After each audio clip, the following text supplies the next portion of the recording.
खिलाफ तथा फसल के समुचित दाम व कर्ज मुक्ति के सवाल को लेकर लड़ रही अखिल भारतीय किसान संघर्ष समन्वय समिति ने निर्णायक संघर्ष का आह्वान किया है।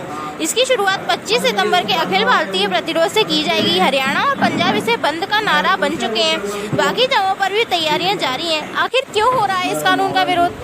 न्यूनतम समर्थन मूल्य बंद नहीं करेंगे, लेकिन ये बात कानून में नहीं लिखी जा रही है।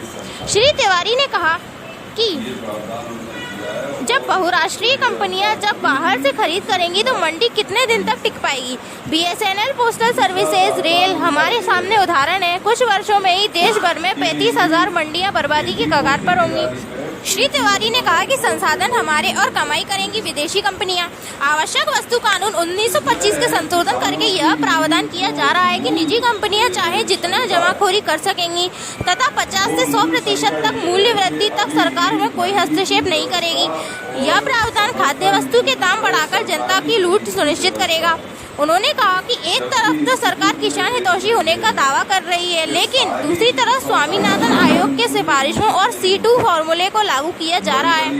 इसी मुद्दे को लेकर अखिल भारतीय किसान संघर्ष समन्वय समिति ने 25 सितंबर को देश भर में विरोध कार्यवाही का ऐलान किया है।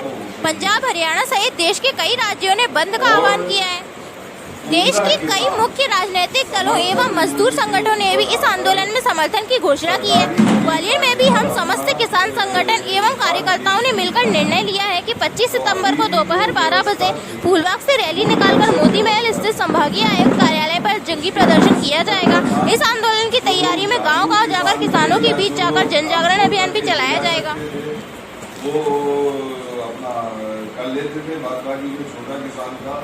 उनको ये व्यापारी गाँव में जाके सस्ते में ले लेते थे और वो खुद उस किसान के नाम पर महंगे में तुलवाते और खरीद में भी जो भ्रष्टाचार और वो सब हो रहा है वो तो अभी हो। अब उस लचर व्यवस्था के समानांतर ये व्यवस्था खड़ी की है कि आप कहीं पर भी बेच सकते हो और कोई भी आपसे खरीद सकते। तो उसमें सबसे ज्यादा जो बात की जा रही है वो ये बोली जा रही है कि स्पर्धा अगर होगी तो मिडिल मैन मतलब बीच के आदमी का कम होगा। ये बात किसानों की समझ में नहीं है, क्योंकि मिडिल मैन अभी तो छोटा आड़तिया है, फिर मिडिल मैन ITC भी हो सकता है, वॉलमार्ट भी हो सकता है, मल्टीनेशनल्स के, तो वो मिडिल मैन तो बड़े हैं, बड़ी मछलियां हैं, तो इसलिए आशंका है। अब इसमें राइडर इन्होंने ये नहीं लगाया है कि दूसरे लोग भी जो खरीद सकते हैं वो MSP पे ही खरीदेंगे, उसके बिना नहीं खरीद पाएंगे। ये राइडर इस एक्ट में उन्होंने नहीं लगाया। तो कल को मान लीजिए कि वो अगर आपके गांव में आके सस्ते में अगर खरीद सकते हैं तो वो ले लेंगे,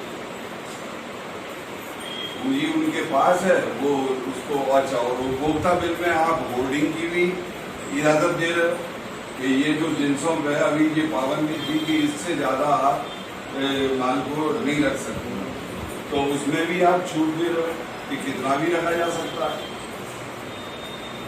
लिमिट नहीं, वो लिमिट खत्म की जा रही है ना। ये व्यवस्था तो पहले भी थी। कैसे? मैं चाहूँ किसान से जाकर के अब या तो मेरे को बात भी खत्म कर दो या फिर आपके तो वो लिमिट भी खत्म हो रही है। तो जो अपना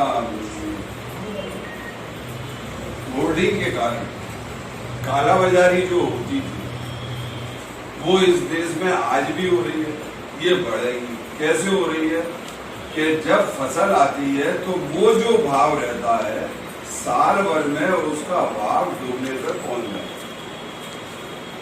तो वो होर्डिंग की वजह से, तो उसको आप और बढ़ावा दें। और जो उसमें कॉर्पोरेट को देने की बात है उसमें ये वाली बात है कि फिर अगर उस तरीके के आएंगे तो किसान के हाथ से तो जमीन निकल जाएगी और उस जमीन का वो मान लो ठेके से या MOU करके ले लेंगे और उस जमीन का वो तो दोहन करेंगे फायदे के लिए। किसान तो उसको पुरखों की जमीन मानता है तो उसको मतलब आज भी गांव में ये स्थिति है कि खुरकन की है जाए नहीं बेचन, तो वो तो उसको कमाई का दिमाग से जो है ना अपना काम करेगा, चाहे वो उसकी उपजाऊ उर्वरा शक्ति खत्म हो, कुछ भी हो, वो जमीन भले ही बंजर होती हो, हमारे को फायदा मिलना चाहिए। 3 साल का MAU है तो 3 साल में इसको पूरी को निचोड़ना, ये है मुख्य मुद्दा। तो इसमें किसान और खेती जो है वो